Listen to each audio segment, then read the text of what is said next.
We're going to jump into a message from the Bible this morning, but before I do that, I want to let you know just a few things coming up a week from now. Next Sunday is our next preview service down at Advantage Arts Academy. So the preview services are meant for people to come and learn what Neighborhood Church is all about, come and see what it's like to be starting a church that where we just want to let the walls down and be real and learn to follow Jesus together. And so invite friends, neighbors, coworkers, family, anybody to come on next week at 10 o'clock to our next preview service. And then that evening at 7 p.m., we have another Pie with the Pastor. Last time was awesome. We had 15 people come and ask all kinds of awesome questions about Neighborhood Church and me and who in the world I am and what God is like and who Jesus is. And there were a lot of awesome questions. And so come back out, invite people to that as well so we can continue that and keep that going. I enjoyed it a lot, and I could have kept talking all night, but we had to cut it off at some point. So that's exciting. And then on June 6th and then June 7th through 9th, June 6th will be setup day for our kids camp, Make Waves with Neighborhood Kids. And then the morning of the 7th, 8th, and 9th is the actual kids camp itself over at Aspen Elementary. And it's just an awesome time to get to share who Jesus is with kids and share with them that all you have to do is believe in Jesus and rivers of living water will flow from within you. So invite your friends to invite or send their kids, register their kids, offload their kids on us for 3 mornings, and we'll have a lot of fun together. So we'll do that. Did you ever notice how, I don't want to do that yet, sorry. Did you ever notice how when you're around something that seems crazy long enough, it starts to feel normal? It starts to seem normal. When I was in college marching band at Penn State, I had made it through all the auditions and tryouts and everything, and I remember walking out of the tunnel onto the football field for the first game of the season and spinning in a circle, looking up at all the stands in Beaver Stadium, and I felt what they used to say is 100,000 of your closest friends. And I remember just how loud it was as all the noise just descended on the field, and I just kind of got lost in the moment. I have no idea if I did anything I was supposed to do correctly that Saturday. But then later in the season, I remember something really similar when we played against Michigan State. And we had to win the game to go to the Rose Bowl, and it was the white out. You know, everybody at Penn State wears white. They're super loud. And it was snowing, so it was the perfect atmosphere. And I just was like, okay, here we go. And then we got to the Rose Bowl that year because we won that game. And I remember looking in the Rose Bowl of all places, Penn State against USC, just all the preparation, all the practice that went into it. It was just business as usual. I mean, don't get me wrong, we had a lot of fun, but it felt normal. Something that just a couple of months before was just like one of my wildest dreams coming true. When we're around something long enough that's kind of crazy or seems crazy, it starts to seem normal. And that's something that we need to take advantage of as followers of Jesus. That's a phenomenon that's really valuable to us. That something starts to feel normal after a while. I love getting the question from people, and we hear this all the time, either what do you do for work, something along those lines. I think just about any time we meet somebody new, something like that question comes up. And I always start it the same way, and I've probably told you this before. I always start by saying, this might sound crazy. I'm the pastor of a church that hasn't started yet. And it does sound a little crazy. And the reason I started that way is it's a little bit disarming. It knocks the walls down a little bit. People are thinking, they have no idea what to expect. So then telling them I'm a pastor actually feels pretty normal. But a lot of people haven't had interactions with pastors, maybe haven't had a conversation with pastors. I try to make it so that people are surprised when I tell them I'm a pastor, because a lot of people have this perception of what a pastor is or should be like. And so they're kind of ready for anything. They just know it's going to be something unfamiliar, something kind of outside of their realm of comfort, something outside of themselves. And I think that that's so important in a culture that's so absorbed in self, right? We always have this internal look.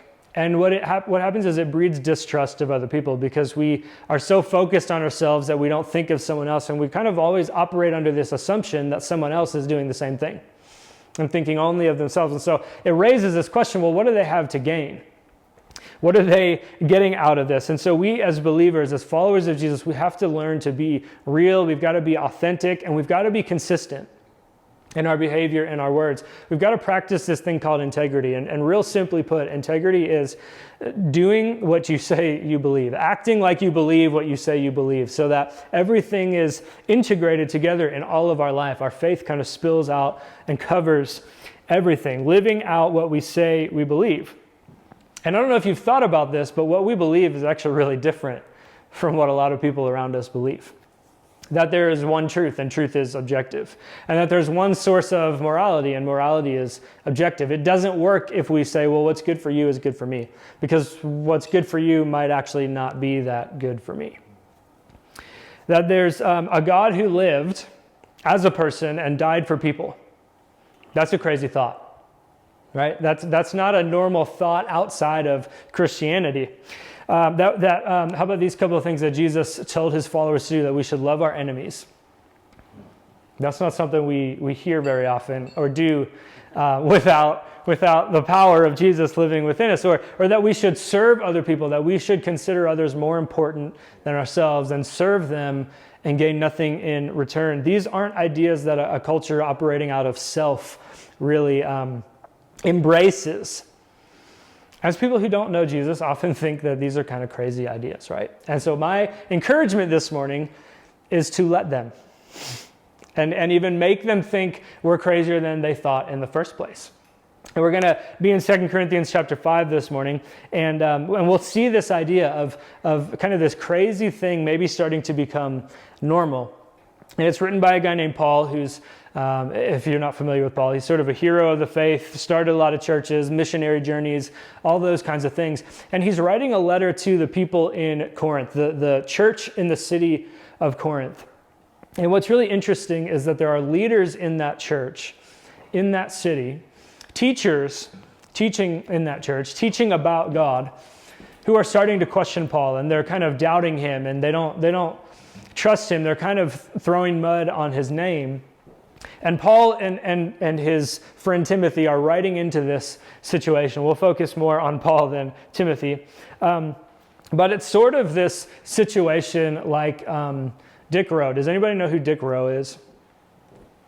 Dick Rowe is the guy who passed up the opportunity to sign the Beatles on his record label. Because he said, guitar groups are on the way out, is what Dick Rowe said. So we can look back at that, right, and say, oops, like big mistake. That was not a great decision. And the same is true with Paul. Like we can look back at the people in Corinth who are criticizing Paul and say, that was probably not a great decision. You probably should have considered what you're doing. But the reason I tell that story and say that is because we need to try really hard to insert ourselves back into that conversation. Like what would it be like if we were sitting at the table with the Beatles when they get the news that Mr. Rowe is not going to sign them? And almost what would it be like if Paul and his buddies John, George, and Ringo are writing a letter to Mr. Rowe saying, here's the mistake you're making. That's kind of what's happening with Paul and Timothy writing to these people in Corinth. So here's 2 Corinthians 5, starting at, verse 11. Paul writes, since then, we know what it is to fear the Lord. We try to persuade others. What we are is plain to God, and I hope it is also plain to your conscience.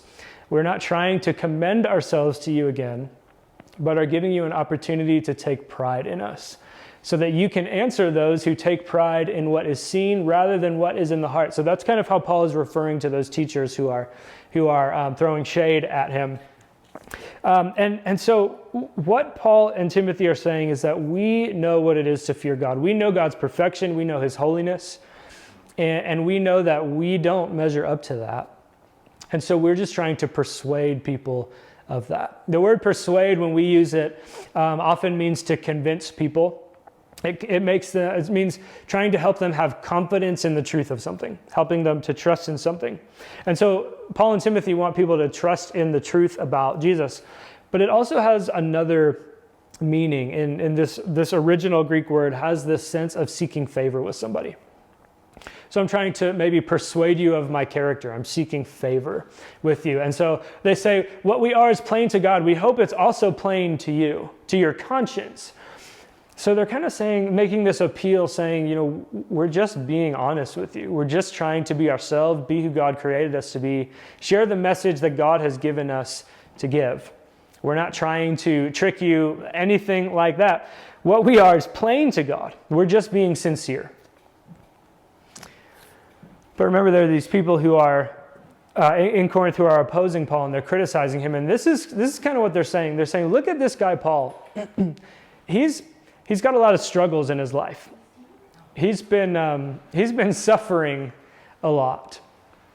He's been stoned and left for dead outside of a city, and then he got up and went back in and tried to preach. And they're saying, if he was really sent by God, if he was called by God, if he was really preaching the truth that God had given him to teach, then wouldn't he be successful like us? Wouldn't he be making money like we are? Wouldn't he be winning a lot of people over instead of getting stoned and thrown outside of the city? Maybe he's not really got everything we think he's got. Maybe we should doubt him a little bit. Maybe we shouldn't trust him. Because look at all the money we're making and the crowds that we're drawing. If Paul was one of us, then he would have those things too. And so this is what Paul is responding to.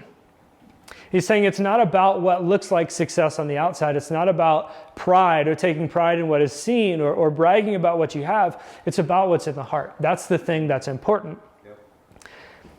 And he's admitting here, like, yeah, those other people, those teachers are persuasive. But the way that they're persuasive is with flattery. And using, taking advantage of parts of the culture that might seem normal and might seem right for their own benefit. There was a forum in the city of Corinth. And Corinth was known as almost like a Las Vegas and Hollywood smashed together, like the entertainment place to be. And not necessarily the most wholesome entertainment place to be.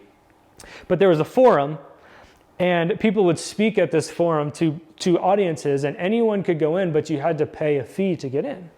And so that's what these teachers are doing. And so they're saying, look at all this success we have. Look at the crowds that we're drawing in and all the money we have. But they're using flattery, and they're charging people to hear the message of Jesus. And Paul's saying, I'm not doing that. I don't charge for what I'm doing, for what I'm sharing. I don't measure by big crowds or comfort or a lot of money or the way that we measure success with what we can see. I don't measure success by how much pride I can have of what I've done in my heart. He says my heart is different. And he's not changing the message for people. He doesn't change the way that he speaks. He doesn't charge for people to hear him speak. He's just being faithful and authentic to the message he's been given. And so he's suffering for it. And they're saying if this guy was one of us, he wouldn't be suffering. But this is what Paul says. If we, meaning Paul and Timothy, are out of our mind, as some say, so this is actually an accusation they were leveling against him, that he's out of his mind, it is for God. If we are in our right mind, it is for you. If all the things we're doing are kind of crazy, they're a little bit nuts and out there, it's for the glory of God. But if we're in our right mind and what we're saying is true and what we're saying is important and you need to hear it, then it's actually for your benefit, is what he's saying. The criticism is he's out of his mind. Now, this can mean kind of stark raving mad. It can also mean like astonished, amazed, astounded, beside yourself, those types of things. And it's all kind of mashed up into one. And so Paul is sort of saying, yeah, if what I'm doing seems like I'm crazy, then that's fine. Then so be it. Because I get that I'm suffering for what I do. I get that looks different from the outside, but it's for my God. It's for the King of my life. And it's important enough that you know that King too. And that you come to know him and that your life is changed by having a relationship with him. And that's exactly why it's not crazy at all. Because Paul's doing this all for God. He's saying, I want as many people to hear about Jesus no matter what happens to me. Because it's not about me. It's not about what my success looks like. It's about being faithful to the message. The priority is to go on helping people trust in Jesus for eternal life, even if he's mocked or attacked. Because when we're following Jesus, crazy is normal and normal is crazy. The crazy things that seem crazy before we know Jesus or when we first meet Jesus, like his grace, I mean, that begins to become normal. I hope we never get used to it. I hope we never take advantage of it. But that becomes like a normal thought, like, wow, no matter what I have done, I can be forgiven. I can have my life changed. I am accepted. And so Paul's like, crazy that, yeah, that's fine. I will do whatever it takes. But if you're trying to get me to live a life that looks normal like everybody else, it's not going to happen because I know Jesus and I know what he's done for me and I know what he's done for you. And our thought process, I'm sure, if you're anything like me, is, well, yeah, but I kind of like normal. Normal's pretty comfortable. Normal's good. Like when I'm just normal and I blend in, nobody's looking at me funny. Nobody, I don't get the side eye. I don't get the big eye bulge. Like you're different. Normal's comfortable and crazy is kind of scary, right? Because we're always wondering, well, what if? What if I do this thing, take this risk, or say this thing that would seem just so out of left field to somebody who doesn't know Jesus? What are they going to think of me? What's going to happen to me? And if I'm okay with crazy, then what am I going to have to do? Where's God going to take me? And so we focus on this comfort and we say, I don't know about this crazy, different life. But what we've got to remember is that Jesus didn't consider his comfort when he took the nails for you and me, when he went to the cross for you and me. And I think it's so telling that Jesus' own family said that he was out of his mind. Did you know this? And it's the same Greek word that Paul is using when he says, if we're out of our mind, it's for God. This is the story from Jesus' life in Mark chapter 3. Then Jesus entered a house, and again a crowd gathered, so that he and his disciples were not even able to eat. So these people are just coming, and they want to meet Jesus, and they want to hear him speak. When his family heard about this, they went to take charge of him, for they said, he is out of his mind. That's the same word. And the teachers of the law who came down from Jerusalem said, he is possessed by Beelzebul. By the prince of demons, he is driving out demons. So Jesus' own family, even his mom, like everyone's biggest fan is their mom, right? And even his mom is kind of saying, well, he might be crazy. Maybe we should just pull him out of this situation, get him back inside, get him back in private. Maybe we can have a rational conversation with him then, right? Even Jesus' family is saying that he might be out of his mind. And they would have stopped him. They would have pulled him away from all of this and pulled him away from his ministry. And the religious leaders are saying, yeah, he's kind of out of his mind because he's actually possessed. And the reason he's able to do this stuff is because he's possessed by this demon. And they tried to stop him too. And the way that they tried to stop him was to put him on a cross. But they didn't realize that they couldn't stop him because that's what he came to do. They were wrong about him. He was different. And when you and I think about different and being seen as different, we start to fear the worst. Right? We wonder, well, what if that person doesn't want to be a friend anymore? Or what if I lose all my friends? Or what if I lose my job? What if I lose everything that I have and the only thing that I have left is Jesus? Well, I'd say that's probably okay. I mean, it's a scary thought. It's a little bit different, right? But we fear the worst and we wonder, what is going to happen to me? What if I lose everything? And the good news is, and I'm going to tell you why this is good news. The good news is that the worst has already happened.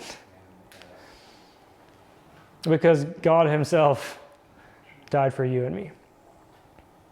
And the good news about that, other than the fact that we can be forgiven, that we're saved by his grace simply by putting our faith in him, the good news that the Son of God died for you and me is that if he died, that means you're already dead. It means the old self died. And just a couple of verses later, we won't read it today, but just a couple of verses later, Paul says, if anyone is in Christ, he is a new creation. The old is gone, the new has come. The old self has died with Christ. They thought he was crazy, and he still died to save the world. He still did the thing that he came to accomplish. Here's what verse 14 and 15 says. Back in 2 Corinthians 5. For Christ's love compels us because we are convinced that one died for all. And here it is. Therefore, all died. And he died for all, that those who live should no longer live for themselves, but for him who died for them and was raised again. The old you died when Jesus took your sin on the cross. And the new you came to life when he walked out of the grave. You have this new life, but it's not your own. So what do we do with this new life? Now that we have this new life, we get to live a different one. One that looks a little bit crazy. And so there's three things that stem out of this, that we have died with Christ and now we're raised with Christ to new life. And this is what that life looks like. The first thing, and they all come right out of these two verses, is that we're compelled by love. We're compelled by Jesus' love. This word compel, in some Bible translations, you may have seen this translated as the love of Christ controls us. And that's a fine translation. It can mean something like that. But what we miss is that in English, the word control often has to do with like power and coercion. And that's not what this word has to do with. This word has more to do with being kind of pulled along, being drawn in by something. We're compelled by the love of Christ. The love of Christ holds us together. It holds us fast is really what it means. So it draws us in. It compels us. And then it sort of pulls us forward as we follow Jesus. It's his love that makes us do the things that we do. Not because we don't have a choice, but because we choose Jesus. We choose to follow him. In that sense, it's his love is irresistible to those who have experienced it. We're compelled by his love. And we're convinced that one died for all, is what Paul wrote. We're convinced by death. This is a legal word, convinced. It has to do with like a courtroom trial. Paul uses a lot of those types of words. And it has to do not just with, okay, someone has said something to me and I'm convinced it's true. We've actually gone through the trial. We've done the research. We've collected the evidence. We've put it all together and we've made a hypothesis and we've tested everything that we know and that we see. And we've come to the conclusion that this is true. So we have concluded, we're convinced by Jesus' death. And this was a crazy thought, like I mentioned before, that God would come not only to live as a person, but that he would die for people. The normal thought in this culture was that it was the other way around. If you think of the Roman and the Greek pantheon, and that the Roman emperor was worshipped as, if not a god at the present, like a pre-physical existence of one who would become a god when they died. And people died for those gods. Those gods didn't die for people. And so Paul, again, is trying to persuade the people of this, to give them confidence in what he is convinced of. That one died and therefore all died, and when the one was raised, therefore all have this new life. The penalty for sin's been paid, the old life's ended, and we're set free to live this crazy life. There's freedom to do that. A life that's not focused on ourselves, but on Jesus, even in the midst of a culture that is self-absorbed. And here's the last part of this. And this is the craziest part. If things that I've said have been crazy up to this point, this is by far the craziest one of all, that we're confirmed by resurrection. Was it not enough that God died for people, but then this one who died came back to life? That doesn't happen. But when we're following Jesus, crazy is normal and normal is crazy. And we get to stand out and live this life like we believe what we believe, which everyone needs to know, and it's the best news in the world. That's what we get to live like. That's what we're freed to live like. We're confirmed because the resurrection is a proof. People didn't believe that Jesus was who he said he was when he died. They were like, well, that dude was wrong. He's dead now. It's over. Period at the end of the sentence. Last page, close the book. Story's over. But he confirmed who he was when he came back to life. And so we're not crazy to believe that, because crazy is normal in Jesus, because it's built on the truth. And if we know this truth, then we got to ask ourselves, how could we live like anyone else? How could we live like someone who doesn't know the truth? Paul wrote this to the church in Galatia. This is Galatians 2:20. He says, I have been crucified. There's a lot of the same themes here. I've been crucified with Christ, and I no longer live, but Christ lives in me. If I'm not living, but it's Christ living in me, then my life is going to look more and more like his. And if people thought he was crazy, then they're going to think I am more and more crazy. The life I now live in the body, I live by faith in the Son of God, who loved me and gave himself for me. Sin no longer has a hold on us because we have gone through this death to the old life and been raised to a new one. And so our sinful goals, our pride and our selfish ambitions don't define us anymore, because Jesus defines us, because he's the one who lives in us and lives through us. And so if people thought Jesus was crazy, like I said, they're going to think from time to time, and probably more often than not, that the way we live is crazy.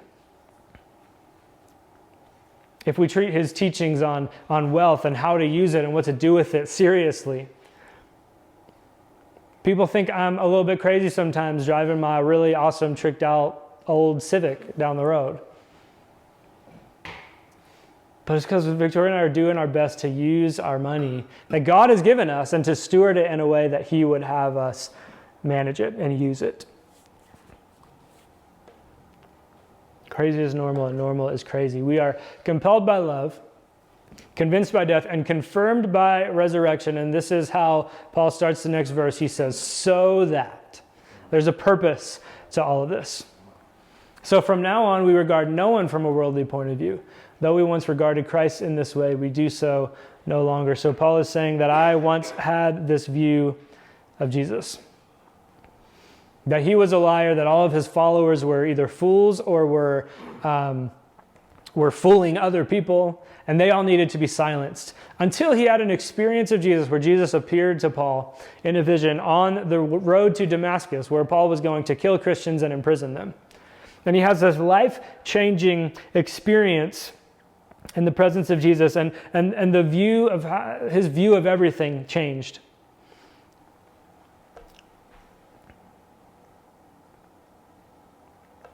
So what is different for us? What makes us look different? What makes us look maybe a little crazy from time to time? It's this new perspective that we had. Hello, that's okay. We have this new perspective because the old self died and the new self was raised to life. The old perspective then also died, and the new perspective was raised to life. And so we have this perspective that everything belongs to Jesus, because everything is in him and through him, and everything is in light of him. So when we have this new light shed on us and shed on the world around us so that we can see it, we have this new perspective. And there's three parts to this new perspective that we're gonna walk through. Here's our new perspective. We have to shift our perspective, or have it shifted from earthly to eternal. Not just the things that are around us that we can see in front of us, that we can touch, the things that we sense. Not just the things on earth, but this eternal perspective, that we begin to see people as beings who have not just a physical body, but who have souls that matter to God. There's a biblical scholar named D.A. Carson who said, and I might boss this a little bit because I didn't put it in my notes, but he said something like this: if you don't make decisions while considering 500 billion years in the future, you haven't begun to think like a Christian. We have to have this eternal perspective, not just that one day we'll die and leave this physical life and go to heaven, but what happens after that? When Jesus comes back and he makes a new heaven and a new earth and he restores all things. We have to have this eternal perspective. How do we live today if that's the future reality? How do we treat people today if that's the future reality? So that's the first one, earthly to eternal. The second one is successful to sincere. Remember, this is what Paul is talking about. This is one of the reasons that he's being accused of maybe not being the teacher he claims to be, because he doesn't look to have the success that these other teachers who are accusing him have. But it's because he's being sincere. So are we measuring what we do off of the things we gain, off of the house we have, or the apartment we rent, the car we drive, or the job we have, the money, the sex, the fame, all the stuff that people are after? Are we measuring success off of that? What our family looks like? Or are we being sincere, meaning are we living as the ones God has called?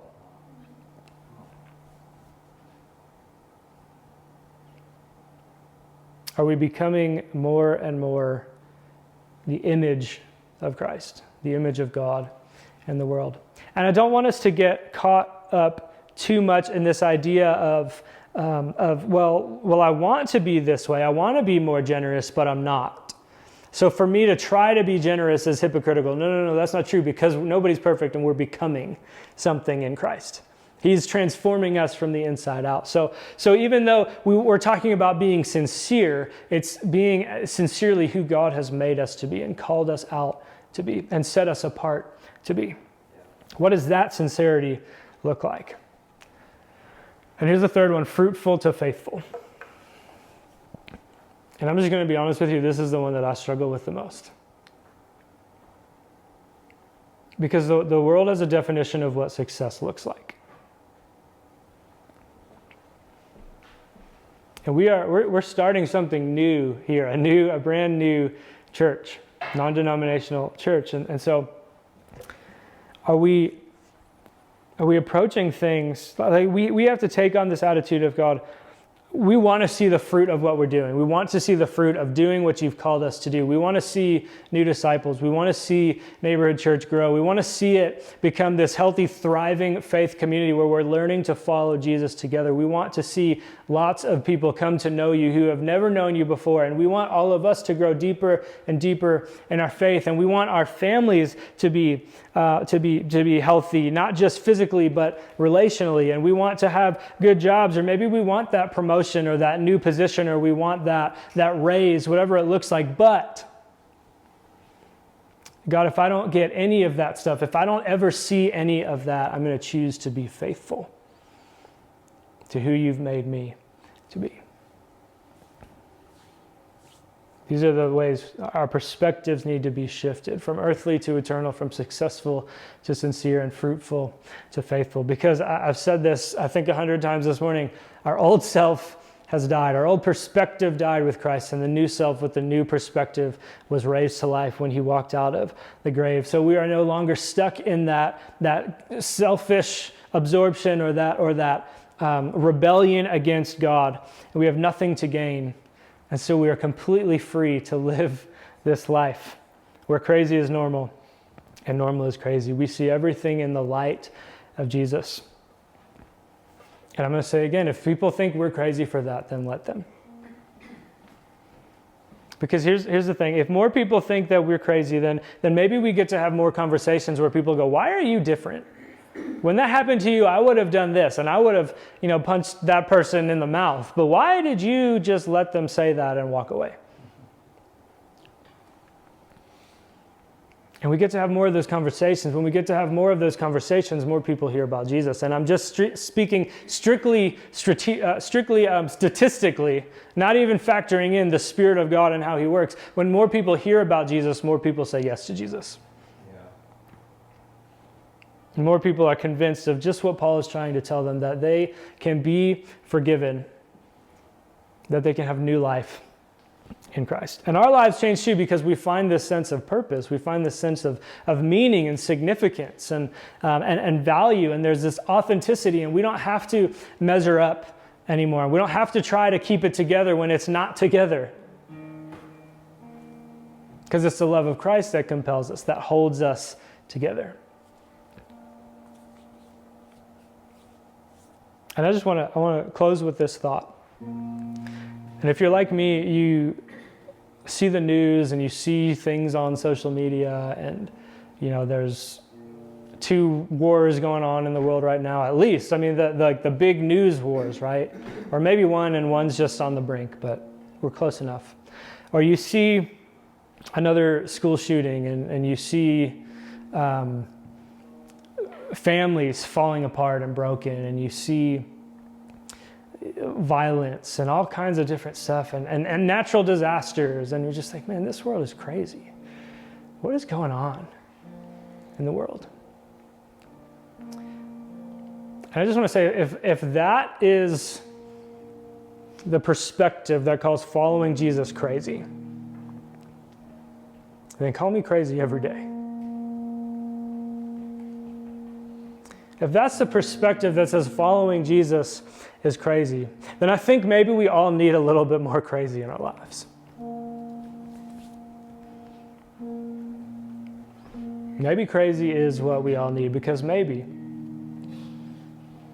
just maybe, when we're following Jesus, crazy is normal, and normal is crazy. So we're going to do a few minutes of reflection, and we haven't done this in a little while, but I just really want us to spend some time just with our hearts and our hands open before God and just saying, God, how do you want me to respond to your word this morning? How are you moving in my heart? How are you moving in my life? And so I put a couple of questions that are just hopefully prompts for you. God, what crazy thing is Jesus calling you to do? Maybe it's to invite a coworker to start reading the Bible with you at lunch. Maybe it's moving around the world somewhere. I don't know, what's the crazy thing that Jesus is leading you to do? Just, Jesus, if I'm yours and I'm going to live like I believe what I say I believe, what are you calling me to do? And the second question is this: where do you need God to shift your perspective? From earthly to eternal, from successful to sincere, from fruitful to faithful. God, my perspective, my mind, my heart is yours. So where are you going to shift my perspective this morning? So let's take a few minutes to just reflect quietly before the Lord and just listen to him. And after a few minutes, the band will come up and we'll finish up with a couple more songs.